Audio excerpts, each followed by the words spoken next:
seminario hemos ido viendo los medios de fijación que tiene el riñón. Y para resumir, aparte de estos medios de fijación principales que hemos visto, la fascia, que es la capa más superficial, que no es más que una dependencia de quién, del peritoneo. Por debajo hemos encontrado una capa adiposa y por debajo todavía una cápsula que está envolviendo más que mantener en su posición arriba. Bueno, entonces estos dos se componen como los principales medios de fijación, y de estos dos es el tejido adiposo que mantiene realmente en su posición, porque está como en una celda, ¿no?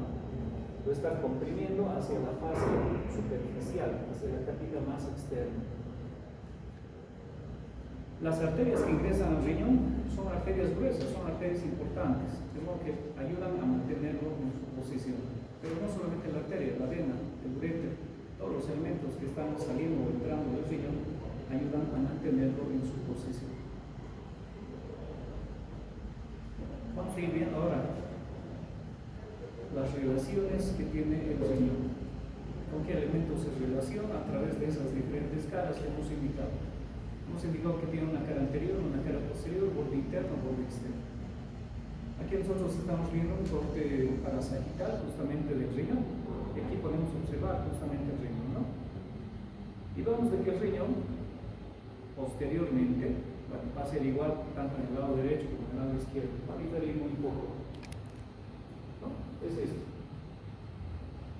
Y tiene una parte superior, la cara posterior del riñón, que se está relacionando, se está apoyando justamente sobre este músculo. ¿Qué músculo es todo esto? El diafragma. Entonces, esta partecita es justamente la porción diafragmática. Y esta otra partecita es la porción lumbar. Entonces, el riñón en su cara posterior tiene dos porciones en realidad. Una con el músculo diafragma y la otra con el músculo cuadrado lumbar, la porción lumbar, porción diafragmática y porción lumbar. Es fácil para que se acuerden también de su relación. La porción diafragmática, ¿con quién se va a relacionar? Justamente con el músculo diafragma, sus fibras más posteriores, muy próximos a los pilares, ¿no? A través del músculo diafragma se está poniendo en relación justamente con las vértebras. Y para eso pues tenemos que acordarnos un poquito del límite superior del riñón, que varía, ¿no? ¿Sí? Varía un poquito. Duodécima y undécima y duodécima. ¿Quién está con la duodécima? ¿El riñón derecho o el riñón izquierdo? El izquierdo. El izquierdo, sí. En cambio el riñón derecho un poquito más inferior, ¿no?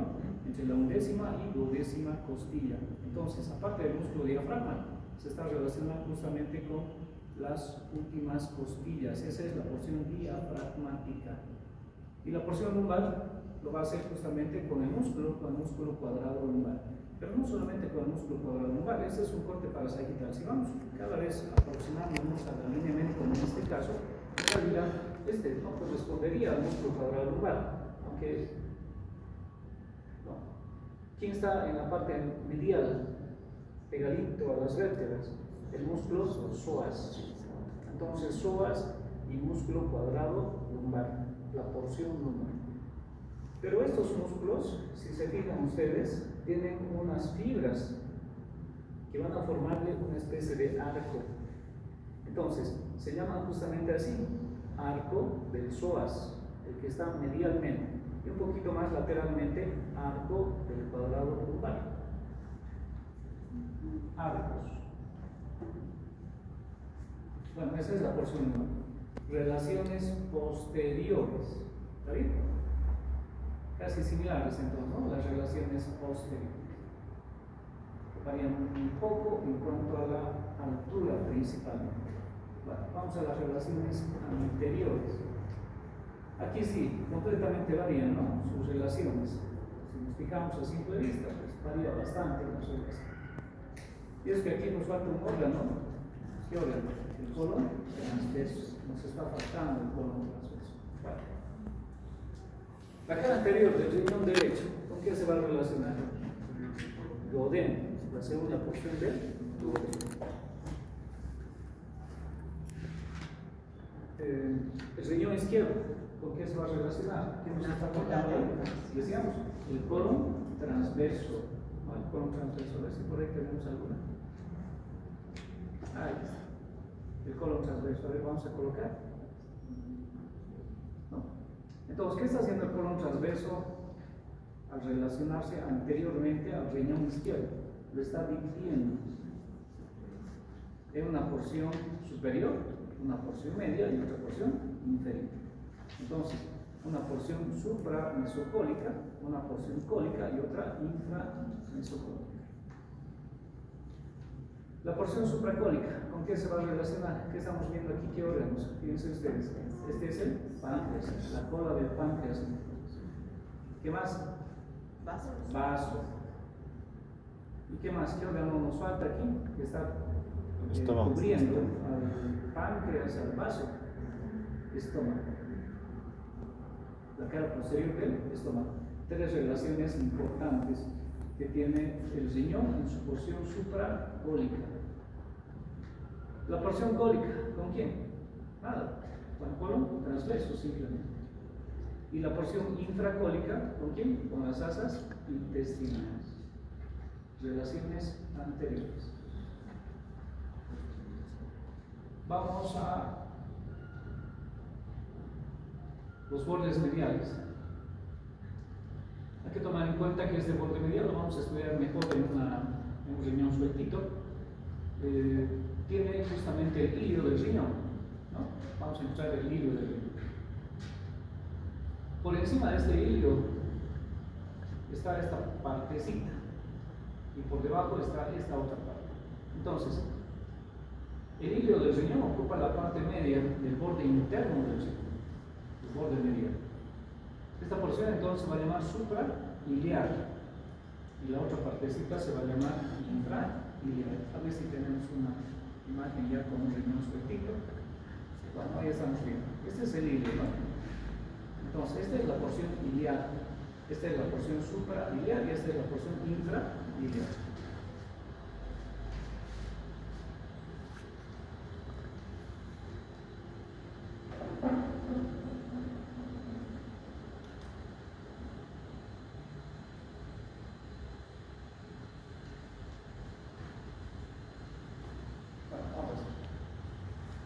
Entonces, ¿con quién se está relacionando la porción suprailiar? ¿Qué es esto? La cápsula suprarrenal. ¿Y la porción inferior con qué está en relación? ¿Con él?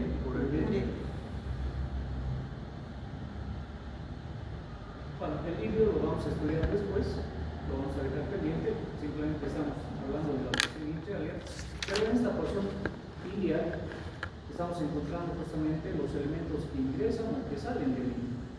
¿Y qué elementos estamos observando aquí? Siempre, ¿no? Primero, la vena, la arteria renal. Vamos a encontrar vasos linfáticos, medios también, ingresando por el hilio del riñón. Todo este borde va a ser un poquito diferente, tanto en el lado derecho como en el lado izquierdo. En el lado derecho, ¿con qué se va a relacionar? Con esto. ¿Y qué es esto? La vena cava inferior. Del lado izquierdo, ¿con qué se va a relacionar? Con la arteria, ¿no? Ahí está la arteria aorta.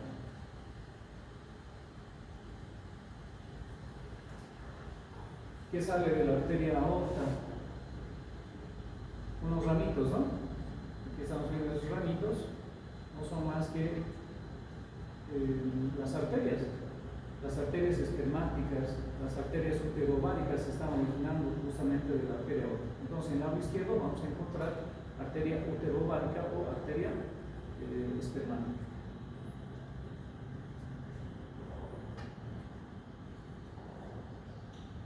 El origen de la arteria mesentérica superior también está en relación con el borde medial.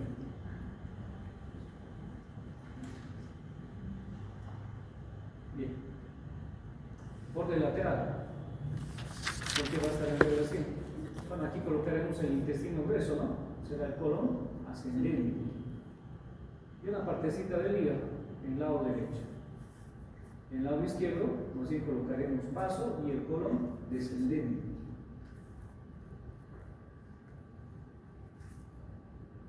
Bien, relaciones del riñón.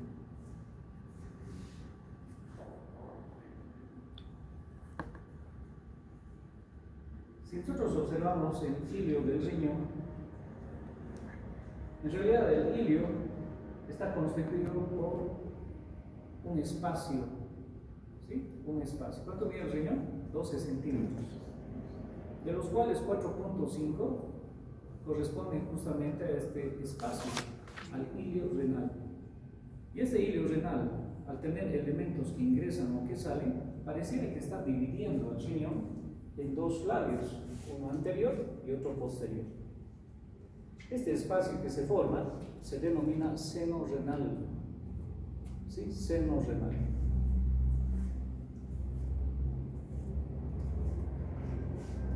Y en ese seno renal, este es el seno renal, este es el espacio, nosotros vamos a encontrar diferentes elementos, principalmente ¿qué cosa? En este seno renal. Aquí esto ya está abierto, es un corte frontal, ¿no? O sagital.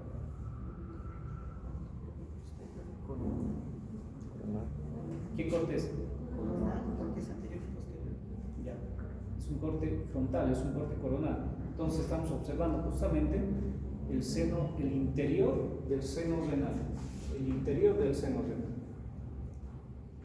Bueno, esto corresponde ya al parénquima renal y esto corresponde al seno renal. Entonces, ¿qué encontramos en el seno renal?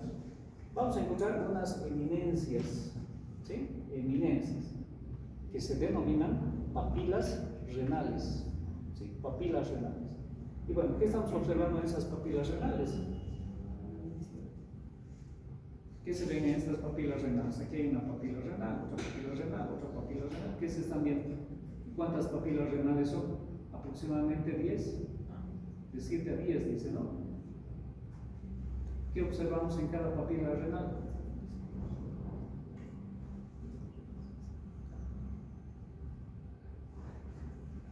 David, ¿puedes ver bien? ¿Se ve o no se ve? ¿Qué se ve? ¿Qué es estito? ¿Qué son?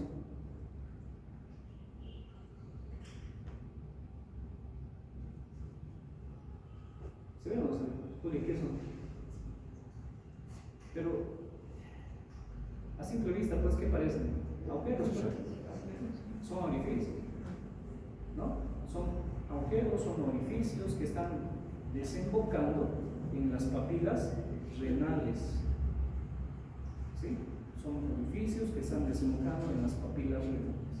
Bueno, entonces, eso encontramos aquí en el seno renal. Este es el seno renal.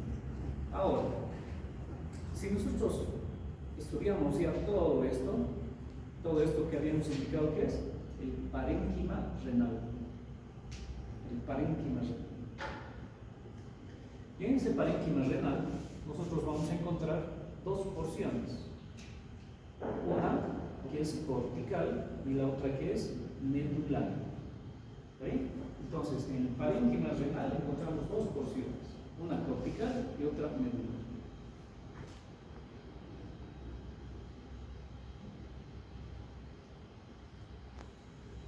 Si vamos en la superficie primeramente, ¿qué vamos a encontrar? Esa cápsula fibrosa. Y esa cápsula fibrosa envía tabiques al interior.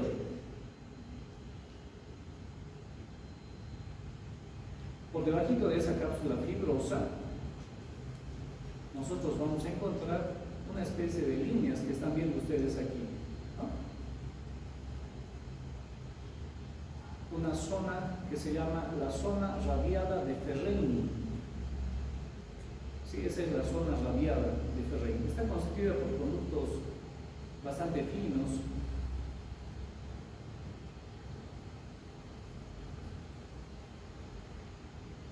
Pareciera que muchos de ellos se unen y van a formar unos espacios, unas columnas que están separando otras formaciones que tienen forma piramidal. Estas columnas se denominan las columnas de Martillo. columnas renales o columnas de Artini. Bueno, ya estamos ingresando ¿a dónde? A la zona medular. Entonces, ¿qué encontramos en la zona medular? En la zona medular, entonces, vamos a encontrar estas columnas de Bertini. Y entre las columnas, vamos a encontrar justamente aquí, está pintadito de color amarillo y tiene esa forma, justamente como dice el libro, ¿no? Tiene la forma piramidal. ¿Cómo se llaman? Pirámides renales o pirámides de Malpighi. Pirámides renales, pirámides de Malpighi, separadas entonces unas de otras por las columnas renales. Y en la zona cortical estamos encontrando la zona radiada de Ferrein. Cada pirámide renal se continúa con un conducto, con el origen de un conducto. Aquí empiezan los conductos de las vías urinarias, los conductos excretores, que están constituidas por las papilas renales, por las cálices menores, no papilas renales, las cálices menores. Si nosotros contamos las cálices menores, son de 7 a 10 también, la misma cantidad que las papilas, y cada cáliz es menor, está pintadita aquí de color rosado, cada cáliz es menor, tiene una longitud aproximadamente de 1.5 centímetros y se van a unir al final todas las cálices menores para formar, aquí está ya pintado de color tanto verde, las cálices mayores, que son de 3 a 5, por lo general son 3, una superior, una media y otra inferior.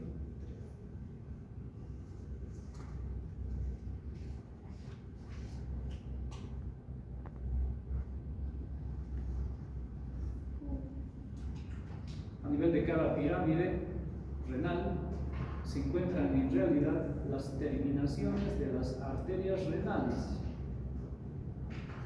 que luego en histología seguramente lo han conocido con el nombre de arteriolas o capilares, eferentes y aferentes.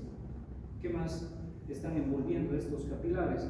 Están envolviendo los túbulos, ¿no?, de excreción, los túbulos de filtración, ¿no?, que son el túbulo contorneado ascendente, descendente, el asa de Henle, etc., ¿no? Entonces están formando un glomérulo renal. Bueno, ahí tenemos justamente las cálices mayores uniéndose, formando esto, que no es más que la pelvis renal. La pelvis renal tiene forma de un embudo, tiene forma triangular, tiene una base que está mirando justamente a las cálices mayores y tiene un vértice que está mirando ¿a quién? Al uréter. Hasta aquí es pelvis renal.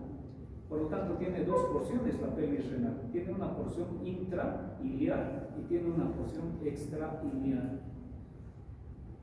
La porción intrailiar se está relacionando con las arterias prepiélica, retropiélica y las venas. Aquí, la porción extrailiar anteriormente se va a relacionar con la vena renal, la arteria renal, y posteriormente se va a relacionar con la arteria retropiélica. Y se continúa. ¿Con quién? Con el uréter.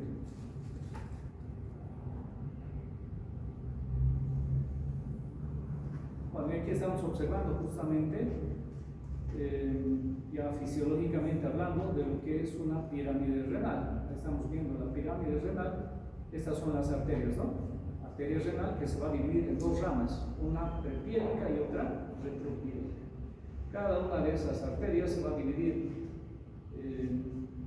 en arterias lobulillares, y luego estas arterias lobulillares se van a ir dividiendo hasta constituir lo que se conoce con nombre de capilares, eferentes y aferentes. Y son estos los capilares, ¿no? Estos son los capilares. Estos capilares van a rodear justamente a una parte donde se produce justamente esa filtración y van a formar lo que se conoce con el nombre de glomérulo renal. Esa capita radiada que hemos indicado, la zona radiada de Ferrein, está constituida justamente por el origen de esos conductos de filtración. En realidad ahí están las nefronas. Vamos a ver una parte ampliada. Bueno, esta vez ahí tenemos los capilares. Entonces la arteria renal se va a ir dividiendo en arterias lobulares. Estas a su vez van a ir constituyendo los capilares aferentes y eferentes. Cuando estos capilares aferentes van a ir rodeando entonces a los conductos de excreción, ¿sí? Van a ir rodeando. Y se produce un intercambio, ¿no?, de solutos y de agua. La parte que no le sirve al organismo, al final va a ser desechado por la vía urinal. Irá por las cálices menores, cálices mayores, pelvis renal, uréter, etc. ¿No? Se está desechando. Pero lo que le sirve al organismo nuevamente va a ingresar al sistema a través de la arteriola o del capilar eferente y vuelve a ingresar al organismo. Aquí se filtran los 5 a 6 litros de sangre. Una gran cantidad pasa al túbulo de la vía de excreción, ¿no? Entonces aquí ya no va a pasar sangre, no puede haber sangre, no puede haber glóbulos rojos ni nada por el estilo. Va a pasar agua, pasará la creatinina, pasará bilirrubina, pasará la urea, etc. Todo eso va a ir pasando porque es el contenido justamente de la orina. ¿Sí? Son productos catabólicos, son productos de degradación de muchos de los elementos. Bueno, y lo que le sirve al organismo vuelve a ingresar por el capilar eferente. Entonces realmente se produce una verdadera filtración a nivel de todos estos túbulos que ustedes lo han estudiado no bien, porque esto se va a estudiar bien seguramente en fisiología. Ustedes van a hablar de la cantidad de sangre, el sodio, el potasio que ingresa, que vuelve a ser reabsorbido por la presencia de hormonas, ¿no? Ahí está jugando un papel muy importante el sistema renina-angiotensina. Aquí estamos observando los túbulos contorneados, ¿no? El asa de Henle, el tubo descendente, el ascendente, etc. Y son estas porciones de estos conductos que ya se están originando aquí, donde se produce este intercambio, ¿no?, de electrolitos, de sangre, etc. Completamente fisiológico. Corpúsculo renal, la zona radiada, los túbulos y finalmente ya la parte de excreción de origen del sistema excretor, ¿no? Por eso es que el vértice de la pirámide renal está mirando a quién, está mirando a las cálices menores. Ya estamos viendo partecitas, ¿no? El túbulo contorneado proximal, el asa de Henle, el túbulo contorneado distal. La cápsula de Bowman, una cápsula que tiene unos poritos, ¿no? Bueno, en histología han debido ver esto, ¿no? Y en práctica seguramente han identificado qué parte, ¿no?, están observando ustedes. Será la parte cortical, será la parte medular. Cuando ya están las arteriolas, una red de capilares, muy parecido al alveolo respiratorio, ¿no? El alveolo está rodeado justamente por capilares, ¿no? Y ahí que se está intercambiando gases, oxígeno y dióxido de carbono. Aquí también, como son capilares, se están intercambiando, ¿no?, picos, electrolitos, agua, sangre, los glóbulos rojos, etc. Bueno, y directamente ya la vía urinaria, el origen de la vía urinaria. Si nosotros hacemos una preparación, colocamos unos ciertos disolventes que van a degradar justamente el tejido fibroso. Es esto lo que nos queda en el interior. Una verdadera red de capilares. Estamos viendo también las venas, ¿no? Pero las venas cumplen más una función de recoger los desechos de las nefronas. ¿Sí?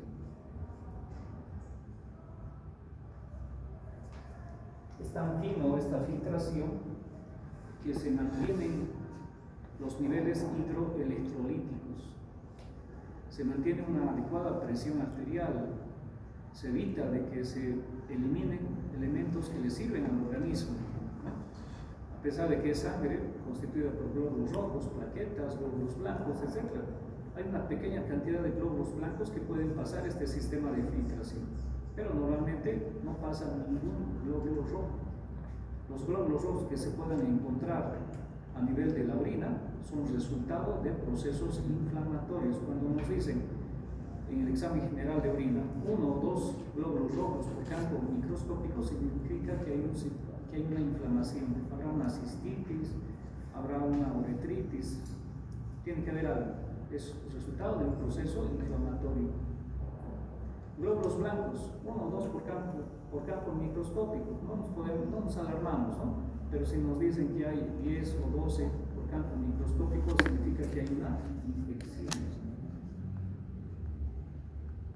Y si al paciente le duele la orina, con mayor razón, hay un proceso infeccioso inflamatorio. ¿En quién se presenta más?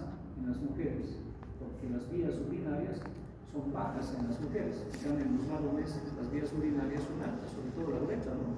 Es bastante larga. En cambio, en la mujer es cortita. Entonces, lógicamente se va a infectar con mayor facilidad, se va a inflamar con mayor facilidad. En cambio, en los varones es muy raro. Bueno, tenemos estos preparados en el anfiteatro, tenemos en el museo estos preparados. Se coloca disolvente al riñón y nos queda esto, y simplemente hacemos la coloración respectiva, ¿no? A través de la arteria se va a teñir todo esto de rojo, o bien si lo hacemos a través de la arteria y de la vena, tenemos este resultado. Buenas preparaciones. Vamos a visitar el museo mañana, en diferentes horarios de práctica. Vamos a organizarnos para la feria, queremos exponer lo que queremos hacer con el museo para la siguiente gestión. Espero que no nos acompañe nadie ya a la siguiente gestión, pero los que nos acompañen pues van a ver las bondades que tiene el museo. Vamos a quedar aquí. Mañana vamos a hablar ya de vías urinarias.